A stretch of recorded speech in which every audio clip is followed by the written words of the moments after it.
Welcome to the District Court Show. This is a production of the 10th Judicial District. I'm Judge Steve Halsey from Wright County, and my co-host is Judge Elizabeth Strand, also from Wright County.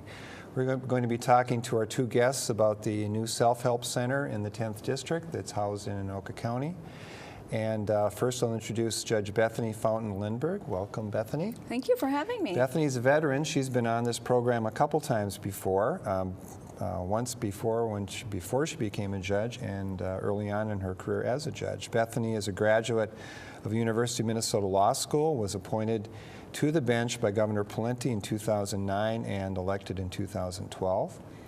And my other guest is Sheldon Clark. Sheldon is a lawyer, and he graduated from Mitchell Law School in 2008, has been a law clerk for two judges in the 10th District, most recently Judge Kathleen Model in Wright County, and also for a time was in private practice. And Sheldon is the self-help professional who is basically the director of the Self-Help Center. So let's start off with the basics. What is the Self-Help Center? Sheldon. Sure.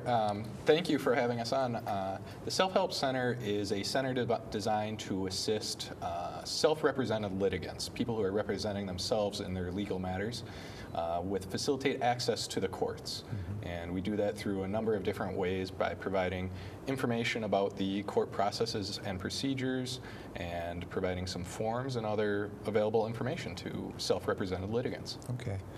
And Bethany, how did this idea all start? And I know it did start in Anoka County where you're seated, so tell us how that happened.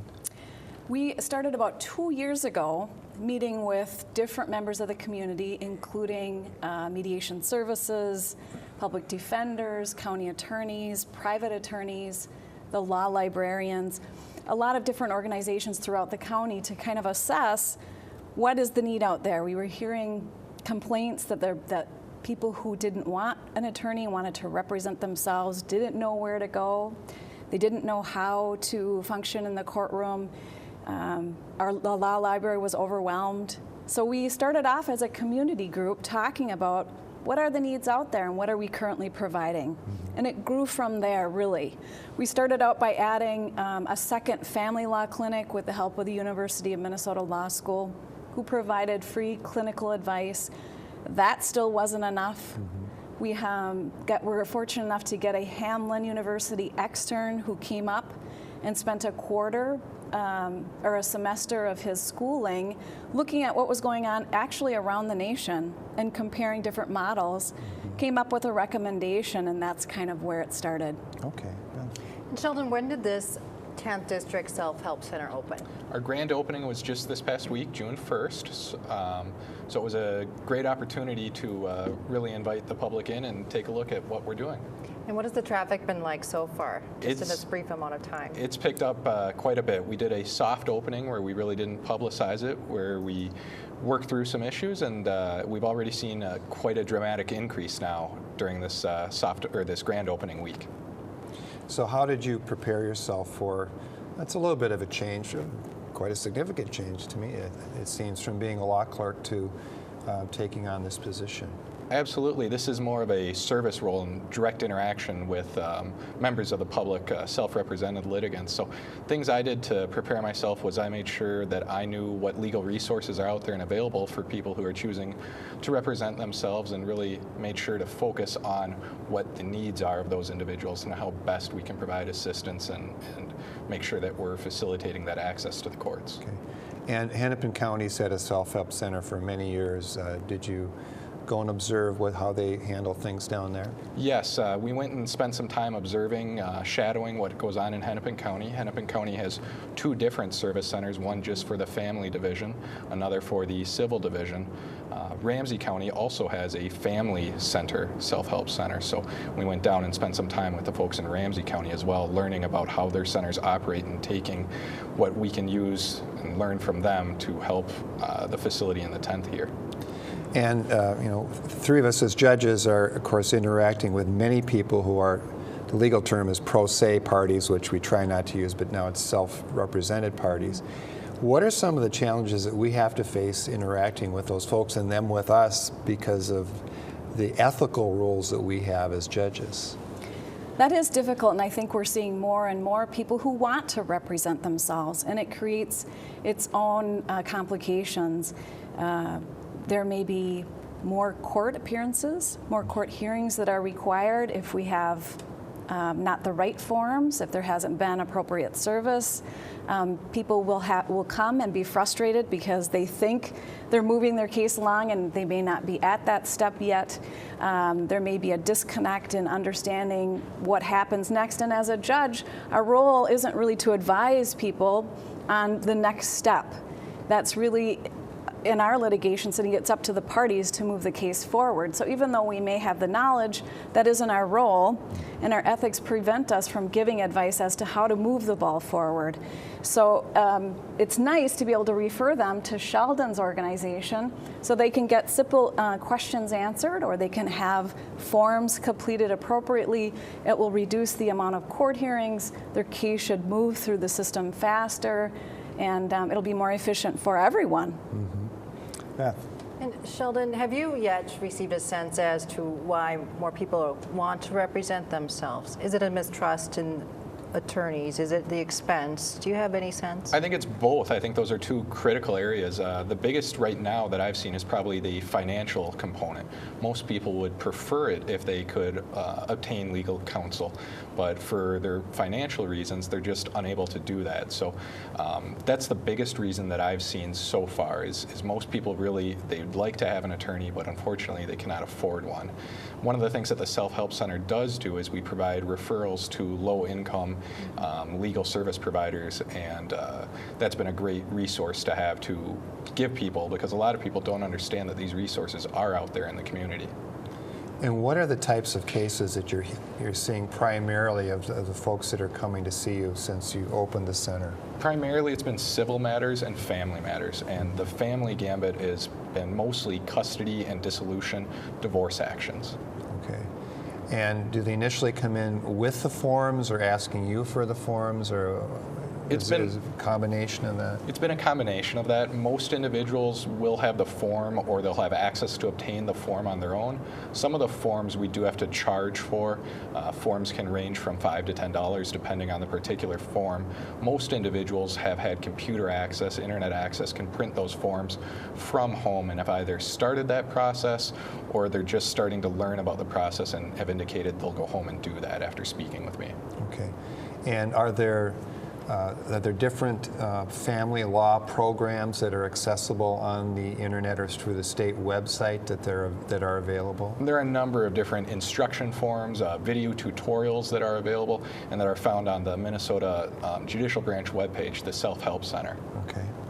Well, if I want to get a divorce and I want to represent myself, could you, either one of you, walk me through what I need to do in order to meet Sheldon? Sure, I can do that if you don't mind. Go ahead. The first thing that someone would need to do is they'd want to come and they'd want to, we don't take appointments. We are a first come, first serve basis only.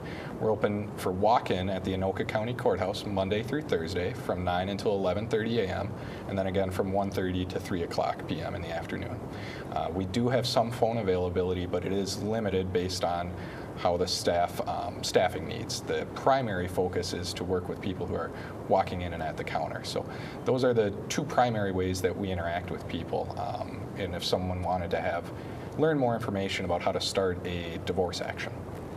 And I think one of the positive aspects of having that walk-in is that if I am sitting as a judge on one of the cases and the parties have a question that I know is relatively easy, or they're missing a form, I can send them directly from the courtroom down to the Self-Help Center. They can resolve their issue and come back and sort of eliminate that next hearing. Mm-hmm. And that's a problem that we frequently face, because we have a lot of folks, of course, as we all know, doing their divorces without the assistance of attorneys. Many of them have children, child support issues, and they'll come into the default hearing and they will say, well, we agree that neither one of us is going to pay child support. And then we as judges, we have an obligation to review their paperwork and perhaps tell them, well, if you want to do that, I have to make these particular findings about your incomes and how that's in the best interest of the children. And often we have to postpone that hearing for 30 or 60 days and say, go speak with, somebody at the law library or the law clinic. They'll explain it to you. I can't explain that to you. I'll just tell you that I can't approve this the way it's written. Right. And I can't give you legal advice. And often those folks leave, as you said, frustrated, if not mad, because the court, we've created the system where it appears that they can do it on their own, but perhaps not completely. So Right. That's an issue. Beth. So you're able to refer people right down from the courtroom? From the courtroom to the self-help center, so long as it's during those walk-in hours. And then typically, if I have a family calendar, I'm doing that same family calendar all day, or I'll make time for them. So when they're finished down there, if they're prepared to proceed, they can come back up and we can finish the hearing. And are you referring all types of matters? Family law, general civil questions? What types of things are you referring down to the self-help center? Mostly family in my experience to date. So it'd be custody, parenting time, child support, dissolutions, some defaults. I know there's been an issue involving civil debt, and there's been some people who want to represent themselves on civil debt but may not have the right forms, the right information, the right service procedures, those sorts of things. So those are the cases in which I've seen in this limited time. Are there any issues? One that comes to my mind is immigration, which is something we don't really deal with, and it's basically a federal issue. Do people come in with issues involving immigration or federal issues? I haven't seen an immigration issue yet. I have seen some bankruptcy issues. Okay. And although I haven't been able to provide those individuals with information regarding those processes and procedures, I have been able to provide them with references and referrals to where they can find that information. So we do have some of that information available for those individuals. All right. We're going to take a brief break for about 2 minutes for a public service announcement, and we will be right back.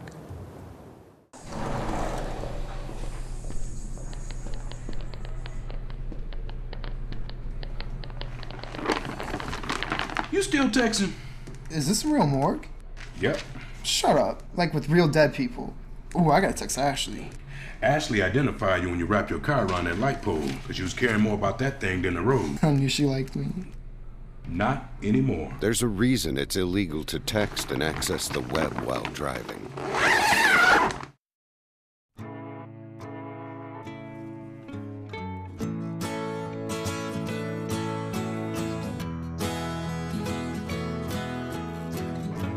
Wake the sun, tell him that I've begun to dream of things to come, and tell the trees not to look for me.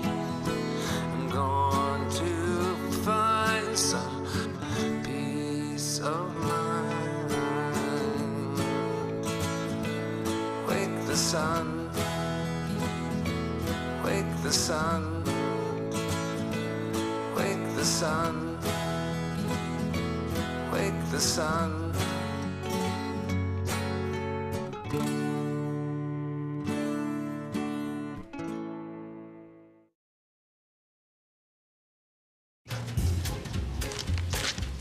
Really?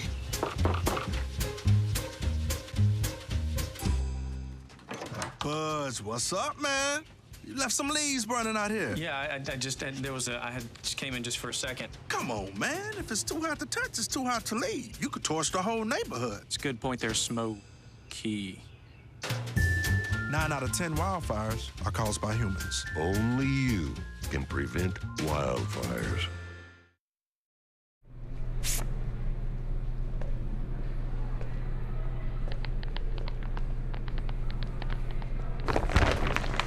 You still texting? I gotta let daycare know that I'm running late. They charge if you're late. And I'm not usually one of those people to text and drive, and I was almost done with my text when that car came out of nowhere. You still veered in oncoming traffic.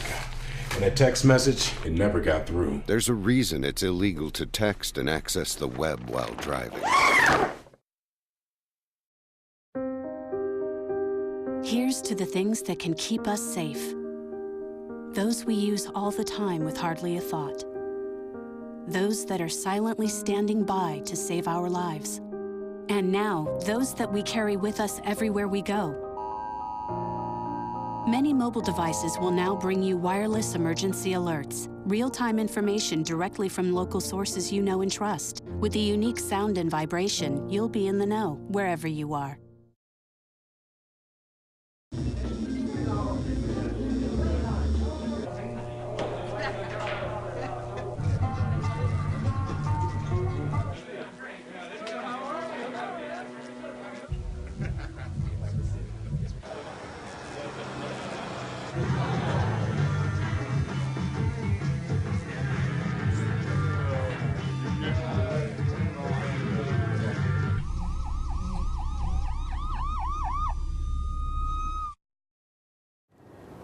Welcome back to the District Court Show. Our topic is this new self-help center that's in the 10th Judicial District, officed in Anoka County at the courthouse. And my guests are Judge Bethany Fountain Lindberg, who's a judge in Anoka County, and Sheldon Clark, who's a self-help professional for that new program. So how do folks that are not currently living in or working in Anoka County access the self-help center, Sheldon? Sure. So the Self-Help Center, it's a 10th judicial program, so it is available for any individual who resides in or has a case in any of the 8 counties within the 10th district. And the way how those individuals do that is they can certainly come and visit us in person at the Anoka County Courthouse during those days when we're open for available walk-in hours. They can also give us a phone call. The phone number is 763-422-6963. That line, it's a recording that happens to occur. Staff will pick up that phone based on their availability. And then we also do have an email address. People can email the Self-Help Center at 10, the number 1010, courthelp@courts.state.mn.us. And we'll print that in the closing credits so people can write that down. Thank you. And Bethany, what are some plans, if any, to expand this throughout the 10th District, which are 8 counties, and it's big district all the way from Buffalo up to Pine City to Stillwater. It is. And we recognize in the 10th that this isn't an issue just located in Anoka County. So we do have the center now physically located in Anoka County, open to all residents in the 10th Judicial District, but we hope to expand services out to every individual county in the district, either through educational clinics, exploring some sort of interactive TV, ITV, doing some sort of Skype, holding legal clinics, something that will best suit the needs in those different counties. So part of our process is going to be to try to evaluate what the citizens in those different counties need and how we can present that information the most efficiently and effectively to them. And Sheldon, we know that you're restricted from giving them legal advice, but I mean, at times do you tell them, and particularly in the family area I'm thinking of, this issue is so complicated that you should at least go talk with a lawyer? And I'm thinking of, we see cases where people have drafted their divorce decree and it says something like, she gets half my pension, which we all know is not going to fly with the pension plan administrator. I mean, are there issues where you say, you really have to go see a lawyer because it's going to be next to impossible for you to figure this out yourself? Absolutely. There's a number of different individuals who I've seen already who I've strongly suggested that they consult legal counsel before proceeding due to the complex nature of their particular issue. And as you indicated, we cannot provide legal advice, just information, but part of reviewing the documents that we've seen, I've been able to gather and get a sense that some people with the complexity of it definitely need to get some legal advice. Okay. And I think we hope to fulfill part of that niche by eventually trying to form a volunteer attorney base where private attorneys can come into the clinic, volunteer their hours, and have more of an attorney-client conversation about their case. Right. We're not at that point yet, but I'd like to think that that's on the horizon. And there's a free legal clinic in a number of the counties, including Wright County, and I did see that there was an email from the 18th District Bar Association, which covers Sherburne County, Wright County, and I believe Isani County, that they are looking for bids from lawyers to come in and basically be on some type of fee schedule where that they are paid by, I'm not sure if it's through the county or what, but that they will meet with people for free for, again, another free legal advice clinic. So there's lots of resources out there, and I'm sure, Sheldon, that's part of your job is to direct people to those resources. That's exactly it. And part of when I started this position, I was surprised by the number of different resources out there. And being a law clerk for 5 years, I was not aware of a number of these resources. So when I took this position, I really learned about the vast number of resources that are available to people. And so that's something that we've tried to do, is make sure that self-represented litigants are aware of all these different resources that are out there to assist them. Sheldon, is this a place for people to come and talk to you only, or do you avail computers to individuals who do not have one at home and who need to do legal research? Are there books, or what other services are available? We don't provide any research materials per se. We do have 2 computers that are available to individuals who want to come in and work on completing forms. And when I say completing forms, I'm describing forms that are found on the State Judicial Branch webpage. So the computer terminals that we do have are restricted. They do not provide any general internet access. It's just linked to those State Judicial Branch forms. So an individual could come in, work on a form on the computer that way, using those computer terminals, and print out the form there. But we do have several public terminals in our law library in the same building. And I think there may be instances where Sheldon would be referring the person down to the law library where they could either do research via publications or on the internet. So that's sort of a complementary service that we try to work with them to provide.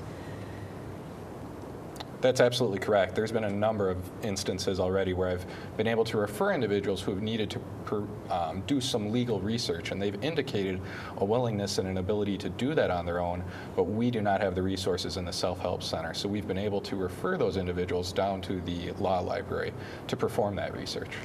And do you cover all areas of the law, Sheldon? Or do you focus on just particular areas? We've talked about dissolution, child support. How far do you delve? Yeah, we will assist people with any forms that they have, as long as those forms are state-approved forms and found on the Judicial Branch webpage. If there's areas where the state does not provide those forms and an individual is struggling with how to develop that form, how to create a certain document, that's where we'll provide those resources on obtaining legal counsel, and whether it be finding private counsel through an attorney referral service or through a legal aid organization. That's what we'll do for those individuals. So there are some limits on the case types that we will assist with. So if folks come in, you're actually giving them some information about, for example, Judicare of Anoka County, Central Minnesota Legal Services, those types of organizations? That's correct. Okay. Those are 2 of the bigger organizations that we see here. Okay. One issue again is that I guess I have a personal concern that over the years, the judicial branch, we've kind of made it appear to people that these are things you can do on your own, and that it's going to be smooth sailing. Do you agree that that's an issue? I think that's a big issue. Even though the forms try to encompass every situation, they can't. And so even if you have a dissolution that's a state form that's 40 pages, it doesn't necessarily fit one size fits all. There may be, everybody's situation's a little bit different. Right, yeah. And so I think pro se people can become frustrated. They come in, they think that they're ready to go. And as you talked about earlier, they might not have the right findings to allow you to, or the right information to allow you to order what they want and what they agree to. And a frequent one is they don't have the correct legal description, for example, to their house or their cabin or their business property, and we look at it, and I usually tell them in the courtroom, you may think this is good enough, but I can tell you for sure that if I sign this and you try to sell this property, you're going to be spending several $1,000s having a lawyer clean it up. Right. And again, a lot of self-represented people don't like to hear that. They think this is the last time I'm going to have to come to court, and it can be very frustrating. Can I ask, Sheldon, do you identify what type of area or what type of issue exists for people? They can come to you and say, this has happened to me. Do you refer them in a particular direction or towards particular forms? Yes, I can work with people. I can't provide them advice as to how they need to proceed, but based on what they've explained to me and the information that they provide to me, I can explain and set forth, this is what you've described to me. Here's a form. You can read the instructions on this form. Tell me if you think that this fits with your situation, and then we can proceed in that matter. So I can do some work with people. I just cannot advise them as exactly how to proceed. And do you deal with harassment restraining orders or orders for protection? I'm not dealing directly with those orders. We are referring those individuals to other divisions of court administration.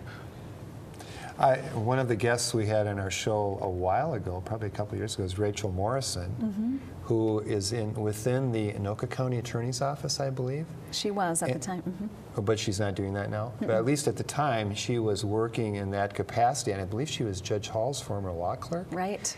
And I mean, and she was representing petitioners in order for protection hearings, which I thought, my gosh, if we had that in Wright County, it would be wonderful, because you know, that is certainly one area where it's a big impact on the family and on the individuals, very serious issues, impacts on children, and oftentimes the forms are, you know, they're not adequate.